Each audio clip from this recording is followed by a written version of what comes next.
This is the original podcast edition of The Guild of the Cowry Catchers by Abigail Hilton, now part of the complete Pirates of Wefrevane series.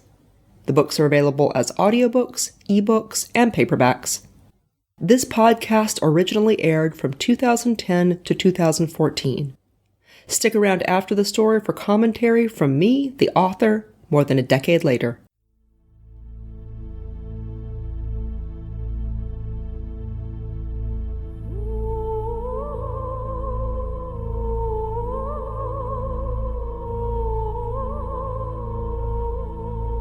The Guild of the Cowry Catchers, a story of pirates in Panamindorah.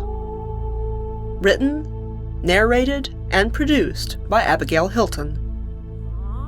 Book 5, Shores Beyond the World.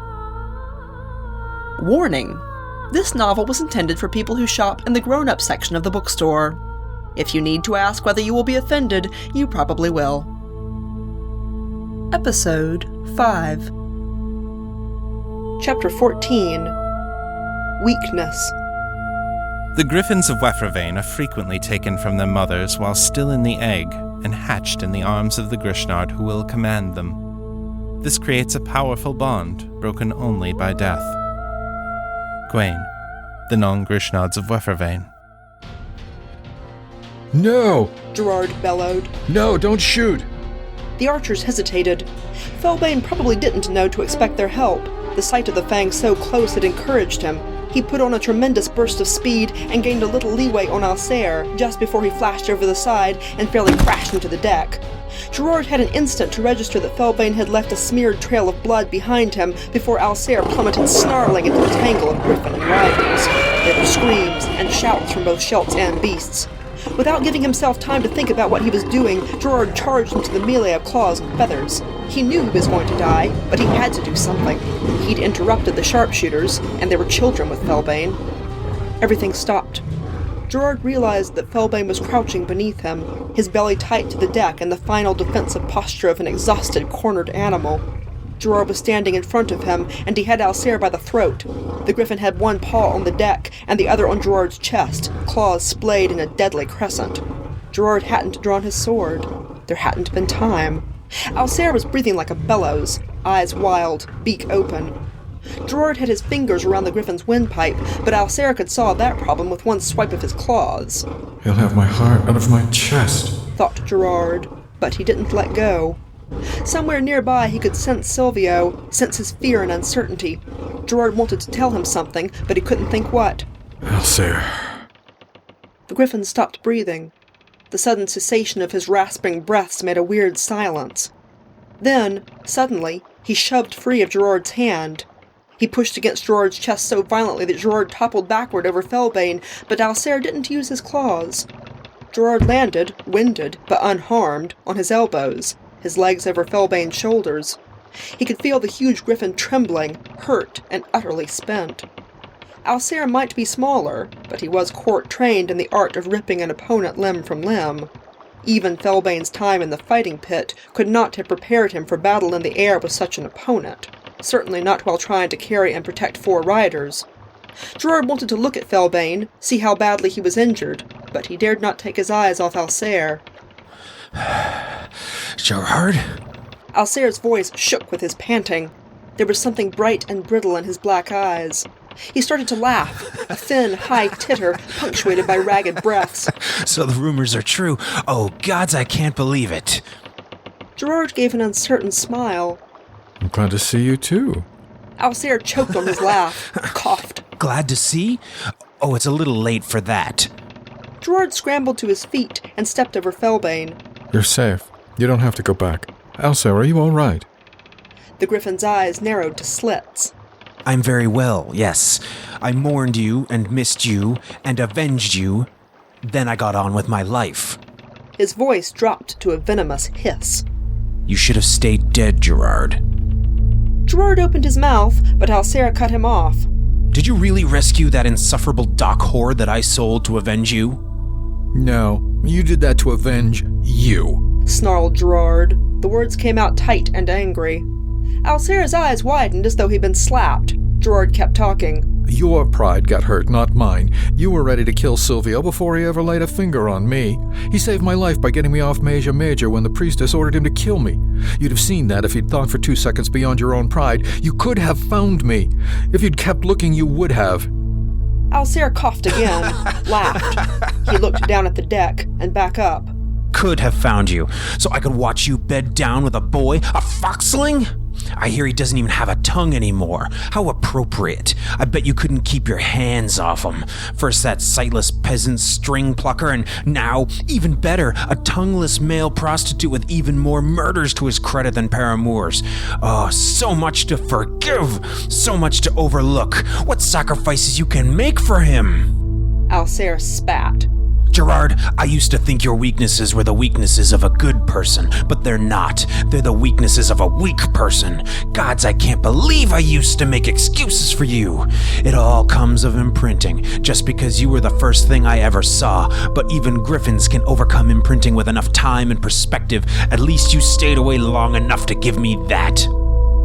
Gerard was speechless. It would have been bad enough if some enemy had screamed these things at him in front of the whole ship, but the words were coming from the mouth of someone he loved, someone who'd once been his dearest friend. He groped desperately for that flare of anger, but he couldn't find it anymore. The look on his face seemed to inspire Alcere with more contempt than pity. How many chances did I give you to leave? How many times did I say, don't trust him? But you enjoy being a martyr. You didn't care what happened to me or what I had to endure. You only love broken things, Gerard. I wasn't defective enough, not low enough or dirty enough. So you think Silvio saved your life? Fine. Arundel saved mine. He didn't do it by selling me, and he didn't land me on a ship full of mutineers and runaway slaves and boy lovers. I wish you joy of them, but the next time you die, do it properly. Gerard's vision blurred. Something inside him was shutting down. Dimly, he heard Farrell's voice. Alcere! Gerard glanced around. He didn't worry about turning his back on the griffin anymore. He didn't care. Farrell was sitting on the railing of the quarterdeck, and Silvio was beside him. They were flanked by 2 archers with strung bows. Silvio had a knife in his hand. Leave, said Farrell, or we'll kill you. Alcere leapt into the air with a contemptuous sniff. You should have done that already. Then he was flying away, with long, easy beats of his wings.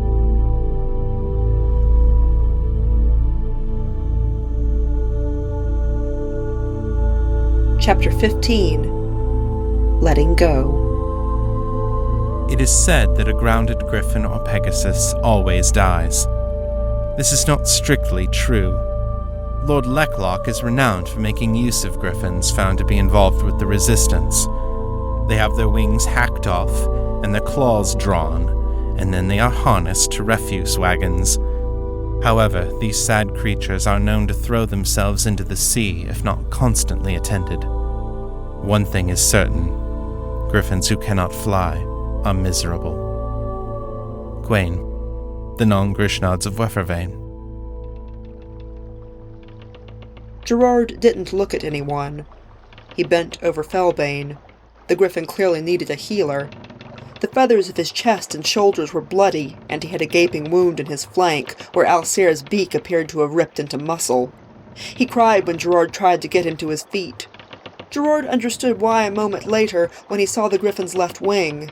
It had broken, either when he hit the deck or during his brief scuffle with Alcere immediately after.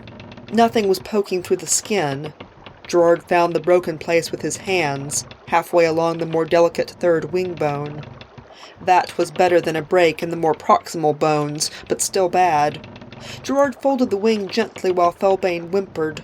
Someone passed him a strip of torn sacking, and he used it to tie the wing in place against Felbane's body. With Gerard on one side, and a sailor on the other, they managed to get Felbane down to his nest box, where he collapsed. Gerard brought him water and food. Then he started to clean away the blood and apply dressings. Basic griffin medical care had been part of his training from early childhood.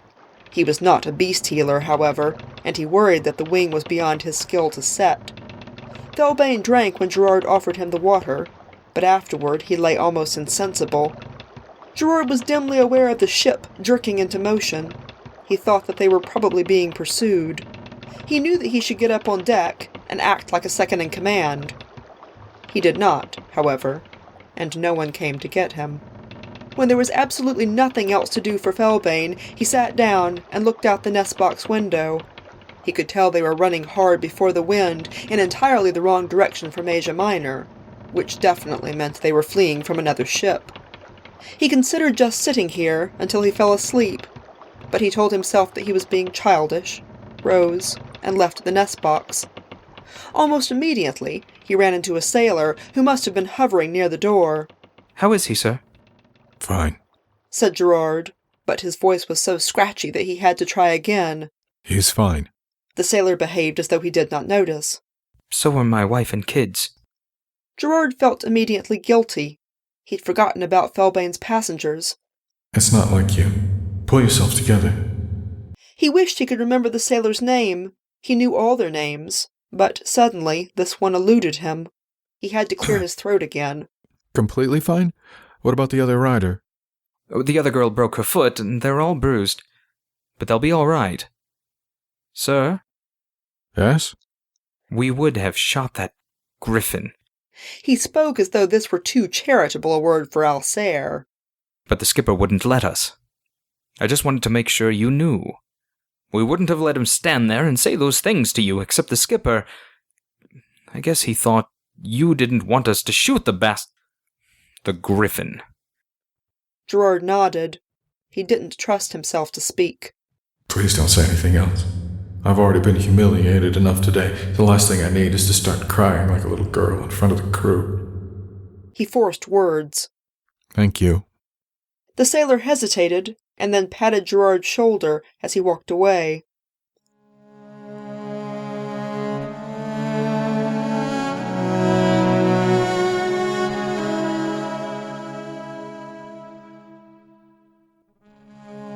Gerard was almost grateful to the pursuing ships for the immediate distraction they provided. 4 Temple ships. Morchella had certainly increased her fleet. The Sea Feather was not among them, and it seemed likely that she'd followed the Nightingale. After nightfall, Mink flew over on one of the Pegasus to talk to Silvio about splitting up. They had a firm lead, but the pursuit seemed determined and intelligent. The Defiance and Fang had different strengths and weaknesses. If they began playing hide-and-seek among Leklock and Haplag's numeraries, it might be easier to do so alone. A fight could be disastrous, even if they won, with no certainty of a friendly port in which to seek repairs. Silvio agreed. They would try to meet near the island of Bergen, on the edge of Masian waters. Failing that, they would meet on Masia 81, a tiny outer numerary off the tip of Masia Minor and just outside the legal boundary that surrounded the island. Silvio worried that Basil might be hopelessly separated from them, but Mink said that Gwaine had suggested the same rendezvous points to the Nightingale before they'd left. Silvio didn't say anything to Mink about Alsair. From the Defiance, the whole thing had probably just looked like a pursuing griffin, beaten off with particularly poor archery on the part of the Fang. By full dark, they were in the thick of Leklock's holdings, and Silvio was tacking among them at speed. This required a little luck, and a lot of skill. Then it started to rain again. Silvio and Gerard stayed on deck for the better part of the next 4 days, as the rain morphed into a summer storm. Felbane was confined to his nest box in great discomfort. These were wretched circumstances under which to treat a broken wing, and Gerard worried that it would heal crooked. He also thought that the griffin might grow sick, shut up in his nest box for days, but Felbane had a powerful constitution, and he seemed to be healing. Gerard did not have time to worry about the griffin, because he was needed elsewhere. Farrell knew how to operate Silvio's navigational instruments, but he had no hands, so Silvio did all the navigating himself. In the dark and rain, Silvio's writing and hand signs became impractical, so he needed Gerard to bellow out his every command to the crew. They worked together, heads bowed over the instruments, scanning the horizon, occasionally climbing into the upper rigging to see the shape of islands or reefs. They caught to sleep whenever they could, nodding off over their brief, wet meals. They did not speak of Alsair. The sailors worked furiously in short shifts. Several newly arrived family members spent the storm miserably vomiting into buckets, but others were able to help. On the evening of the 5th day, the sky cleared, and it became apparent that Silvio's furious pace, weaving around reefs in poor weather, had paid off. The pursuit was nowhere in sight. Silvio reduced sail a little, left the boatswain at the helm, and then he and Gerard went to bed. Gerard woke some time later with Silvio shaking him. What? Gerard jerked up and started to fumble for his clothes. More Temple Sea Watch? Storm? No, nothing like that. Just get up. Gerard blinked at the sunlight glaring through the portal window. It must be near noon. His stomach growled. Silvio shoved a ship's biscuit into his hand and a twist of dried meat. He was already dressed in some of the work clothes he'd been wearing during the storm. The ship seemed to be riding smoothly. Gerard felt vaguely resentful. Is this an emergency? Because if not, I'd like to go back to sleep. Silvio shook his head. No. Get up, Gerard. We're going fishing. Fishing? Yep. Silvio turned and left the room. Gerard sighed. He bolted the biscuit and meat, and then staggered into some of his salt-stiff work pants, feeling the aches and bruises of the past few days. When he came on deck, Silvio was supervising the lowering of the meerkat into the water. Gerard stared. Is this a good idea, Silvio? Probably not. Hand me that pole and bucket. What if those temple ships show up? Then I suppose we'll be stranded. Come on. Gerard thought about arguing, but he found that he didn't care. The sun felt pleasantly warm on his back. The wind smelled storm clean. Gerard followed Silvio over the side, into the boat, and then rowed them out to the lee of the Fang. They spread the meerkat's sail, she leapt forward, and they skimmed towards the strip of sand where Silvio apparently intended to fish. It was narrow, but long. The Fang would have to go around and stay well away because of the sandbar, which extended in a great swath of scattered breakers in the jewel-blue water. I think a tide pool cuts all the way through, Silvio told him. We can cross, and the Fang will be along in a watch or so. This turned out to be accurate, although Gerard had to get out and drag the boat in a few places because the passage was so shallow. He didn't mind. The island was basically a large sandbar with some seagrass growing here and there. Birds wheeled overhead, diving into the shallow water to snatch crustaceans and fish stranded by the storm. Shells glistened pale pink and blue and purple in the white sand among mounds of sharp-smelling seaweed. They beached the meerkat on the far side of the island. Gerard had stripped off his clothes by then. He decided to wade out a ways to fish. Sit on your shoulders, suggested Silvio. Silvio had donned an old silk shirt to protect himself from sunburn, and a straw hat that made dappled shadows over his eyes and nose. Gerard swung him up. You're heavier than you were earlier this year. Is that good? Yes. Gerard waded out until he was about waist deep, and then started to fish. Silvio combed through his hair, rubbed the muscles at the base of his neck, trailed his fingertips up and down Gerard's throat. Finally, Silvio curled over and rested his head on top of Gerard's. Are you going to let him make you miserable forever? Not forever. Gerard was surprised at how easily he said it. It's only been, 4 days? One of Silvio's small fingers glided whisper-soft under his eye, and caught the thread of moisture there. Gerard turned his head away. Gerard, you're coiled up so tightly inside yourself, it's giving me a headache. Gerard choked on a laugh. It hurts to watch you hurt. I don't know what to do. Gerard waved a hand vaguely at the island and the ocean.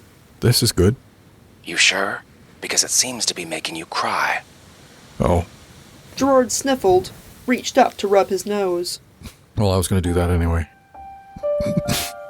He felt Silvio reach out and take the pole from him. He was blind. He crossed his arms, hunched his shoulders. He felt as though something was trying to claw its way out of his chest. He heard himself making a noise so unpleasant that he bit down on his fist to make it stop.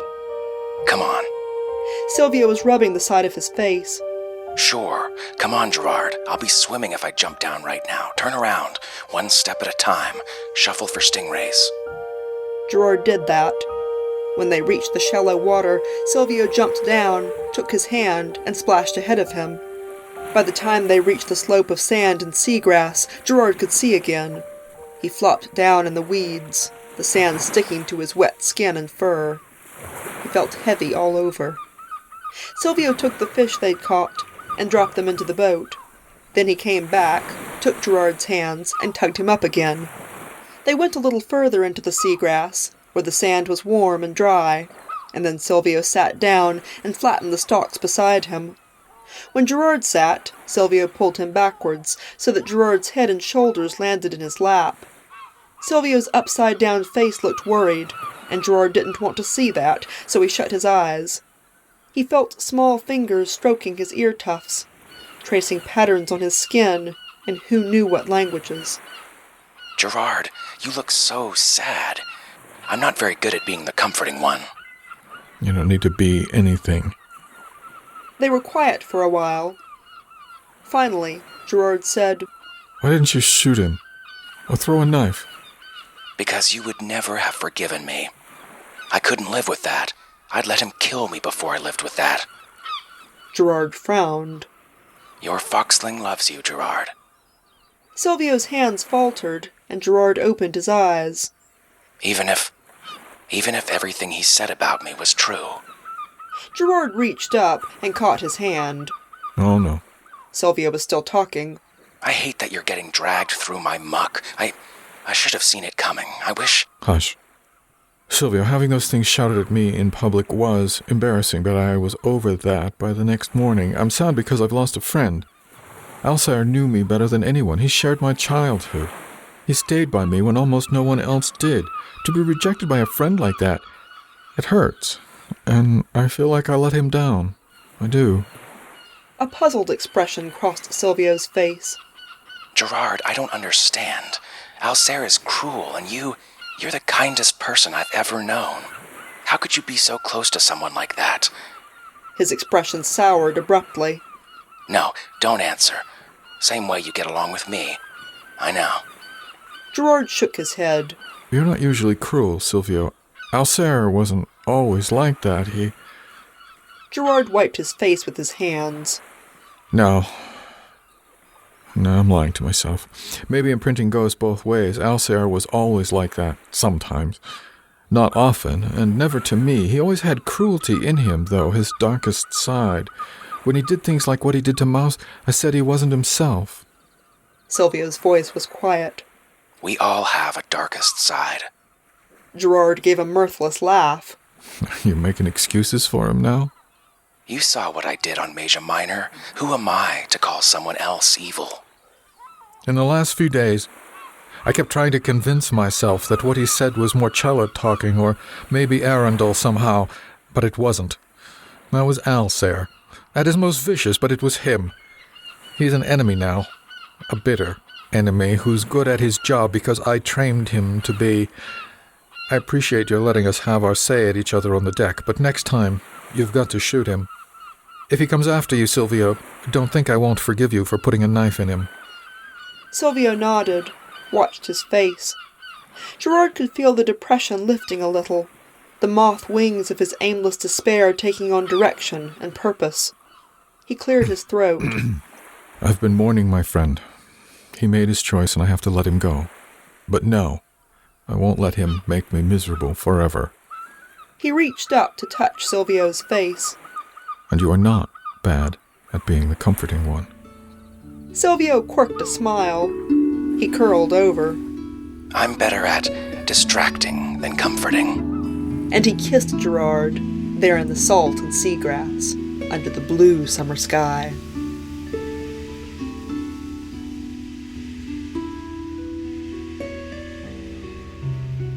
Chapter 16. Rumors. Manse is a banking center for Wefravain. It is no coincidence that the island also houses the greatest schools in the Crescent, drawing shelts from every part of the islands and beyond. They bring their mingled currencies into Manse's already thriving commercial ports, where money must be changed. Gwaine, a guide to Wefravain. They returned to find the ship thoroughly scrubbed and polished from the little ravages left by the storm. Gerard was touched that someone had washed and mended the piles of clothes he'd been neglecting, and they'd used fresh water so that the fabric was soft and sweet-smelling. The sailors had also polished and sanded his new desk, found a cushion for his chair, and installed hooks in the wall behind it for his coat and sword belt. They don't know what to give you, said Silvio. I'm easy. If it's shiny, I'll like it, but you're more difficult. Silvio had invited the new additions to the crew to dinner. Some of them still looked ill, but they seemed grateful to have been brought aboard. Many of them knew Silvio, or at least had seen him when coming to visit their husbands or lovers when the Fang was in port. Rumors about the Fang, the Defiance, and the Nightingale were already being whispered around Dragon's Eye. The mutiny could not be kept secret, nor the reason for it. Silvio had been a legend even before his fall from Morcella's graces. Now the rumors claimed that he had returned as a pirate king, perhaps using dark magic, to lead the resistance in quest for revenge. Somewhere along the way, Gwain's heritage had become known, because it was now freely circulating that the rightful heirs to Masia and Holobaris were wandering about the Crescent as marauding sea bandits. This was too romantic an image to be overlooked by the minstrels. Several of the girls at the table sang snippets of songs they'd heard recently, which made Gerard turn scarlet. This only encouraged the girls to recall more lyrics. The minstrels had even managed to reinvent Basil as rather more dashing, and certainly more single, than Gerard thought anyone could possibly believe. Silvio was particularly interested in the rumor that he'd returned to life with a shape-shifting monster at his side. Apparently, the sailors with Nern had talked about what they'd seen on the deck of the Fang before they fled.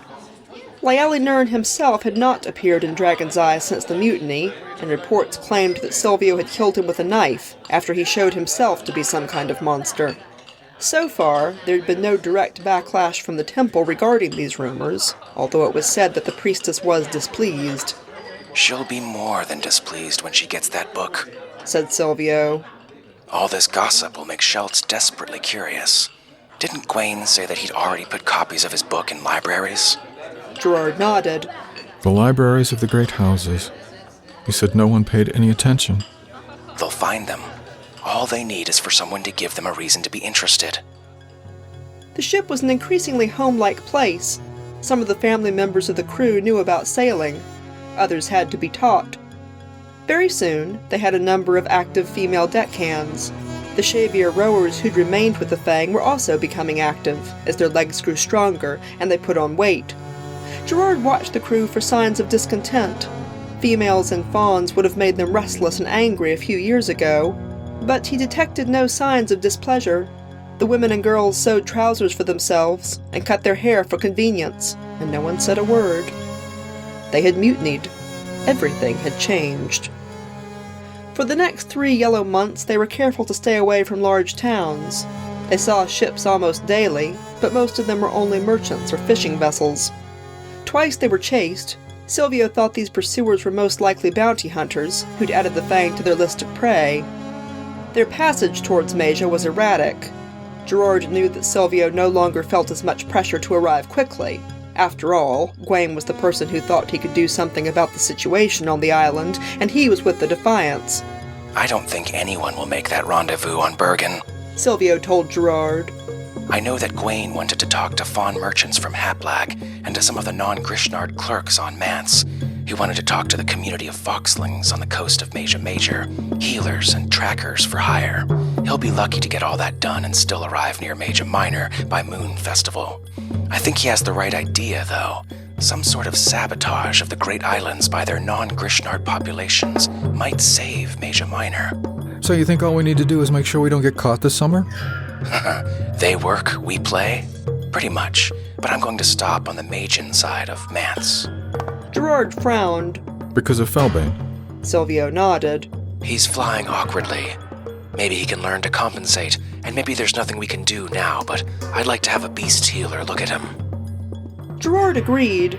Felbane's wounds had healed, and he could fly, but Silvio was right. He'd acquired an uneven rhythm that would tire him more quickly, and was certainly less pleasant for his rider. I wish I'd set the wing better. Silvio waved his hand. I'm not sure it would have made any difference. He got thrown around his nest box during the storm while it started to heal. Then he went flying too soon. I suppose. Gerard had told Felbane not to start flying until 10 days after the injury, but the Griffin was growing frantic in his nest box, and there really wasn't room for him to move about on deck. Gerard thought about the bestiary on Mance. He'd never been there. His coming-of-age tour had taken him only to the cultural and population centers of Mance, and the bestiary was among isolated mountains. Are you planning on looking for Arton? Silvio shrugged. If we can find him and it seems safe, any healer who will take our gold and keep his mouth shut will do. He hesitated. Also, our little fleet is still a bit underfunded for a journey to the Pendulins, especially if we pick up more shells and animals from Major Minor. I have a stash of money on Mance that will help, if we can get to it.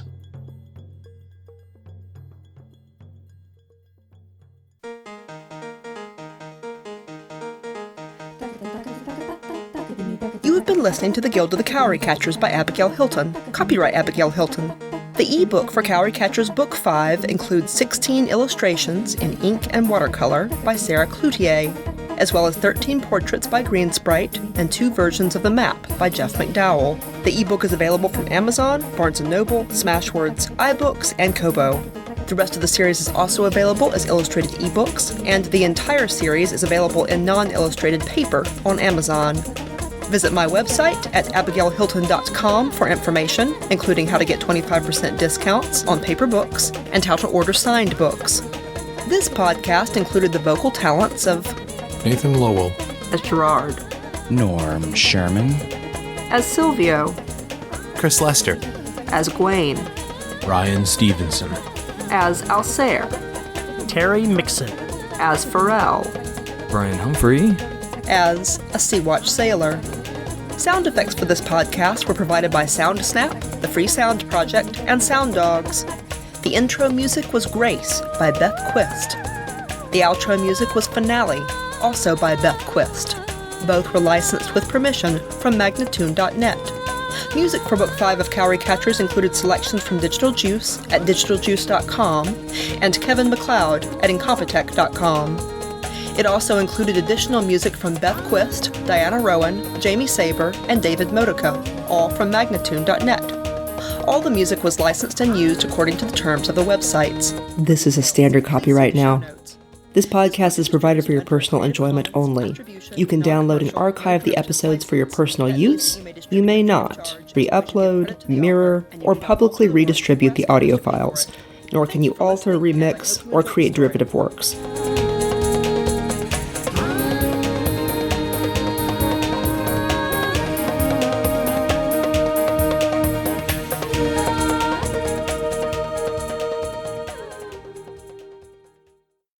And I'm back. This is 2026 Abby, coming to you with a few thoughts on the episode.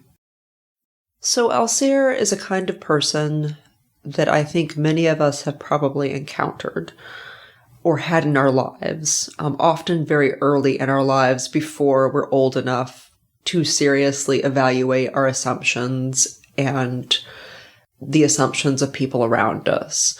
So this is a person who is on Gerard's side, or has been on his side, is unfailingly generous to him, or has been throughout his life, but has shown signs of cruelty to others. And this can be really hard to see clearly and process when that person still sees you as part of us, but has a very strong sense of who are them. And that can be really hard. Often these relationships are family members, and it's difficult to turn on someone who is not turned on you, but is being cruel to others. And it can be difficult to see that clearly or speak frankly to a person who is behaving in this way. Again, I feel like a lot of these kinds of relationships start when we are very young children, and it's hard to know what to do with these kinds of people and these kinds of relationships. I think that many of them do not start as adults because we tend to see these things more clearly as adults, but they often start in childhood. So anyway, obviously Gerard has something very difficult to process here. I continue to do something with these characters where they are passing back and forth these roles in the relationship. So sometimes Gerard is comforting Silvio, quite often Gerard is comforting Silvio over some trauma that he is trying to process or see clearly or overcome. But then you do see them switch those roles. And that happens very clearly in this scene, where Gerard is having a great deal of trouble moving forward and getting out of his own head, and Silvio just takes charge. Takes him to an environment where he knows Gerard will be able to relax, takes him away from other people where he will be able to process openly without having to guard his emotions and responses and the way he is being perceived by those around him. Anyway, I don't have too much else to say about that right now. I will see you in the next episode.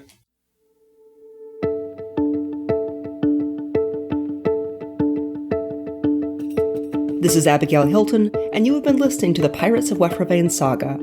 Join me on Patreon for early episodes, long-form interviews, forum access, personal updates, and lots of artwork, including maps and species charts. That's patreon.com/Abigail Hilton. If you want the whole story now with no interruptions and some remastering of the early books for sound quality, you can find the entire series at shop.abigailhilton.com, along with all my other novels. The audiobooks are delivered by BookFunnel. Background music was Hidden Sky by Jamie Sieber, licensed from Magnatune.net circa 2014. The Guild of the Cowry Catchers podcast is an audio adaptation of the Pirates of Wefravane saga, written and produced by Abigail Hilton. Original production copyright 2010, all rights are reserved to the author.